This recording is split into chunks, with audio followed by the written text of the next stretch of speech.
The book of Genesis, chapter 39. Joseph was brought down to Egypt.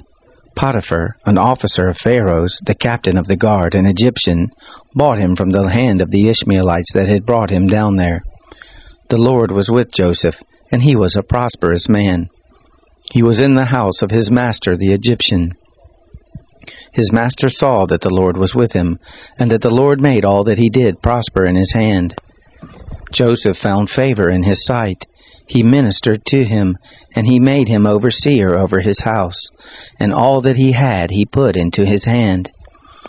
It happened from the time that he made him overseer in his house, and over all that he had, that the Lord blessed the Egyptian's house for Joseph's sake, and the blessing of the Lord was on all that he had, in the house and in the field.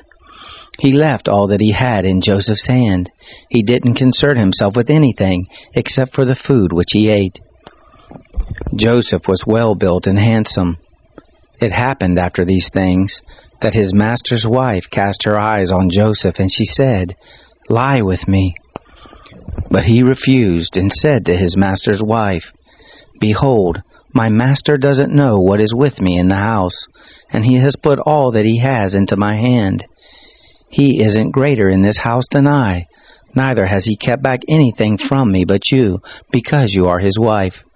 How then can I do this great wickedness and sin against God?"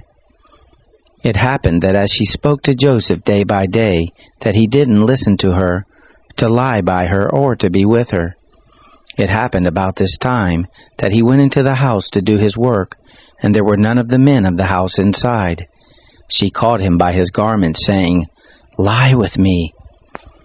He left his garment in her hand and ran outside.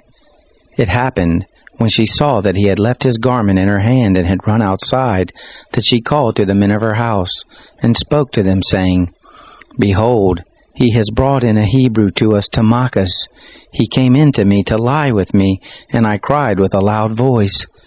It happened, when he heard that I lifted up my voice and cried, that he left his garment by me and ran outside." She laid up his garment by her until his master came home. She spoke to him according to these words, saying, "The Hebrew servant whom you have brought to us came in to me to mock me, and it happened as I lifted up my voice and cried, that he left his garment by me and ran outside." It happened, when his master heard the words of his wife which she spoke to him, saying, "This is what your servant did to me," that his wrath was kindled. Joseph's master took him and put him into the prison, the place where the king's prisoners were bound, and he was there in custody. But the Lord was with Joseph and showed kindness to him, and gave him favor in the sight of the keeper of the prison. The keeper of the prison committed to Joseph's hand all the prisoners who were in the prison. Whatever they did there, he was the doer of it. The keeper of the prison didn't look after anything that was under his hand, because the Lord was with him, and that which he did, the Lord made it prosper.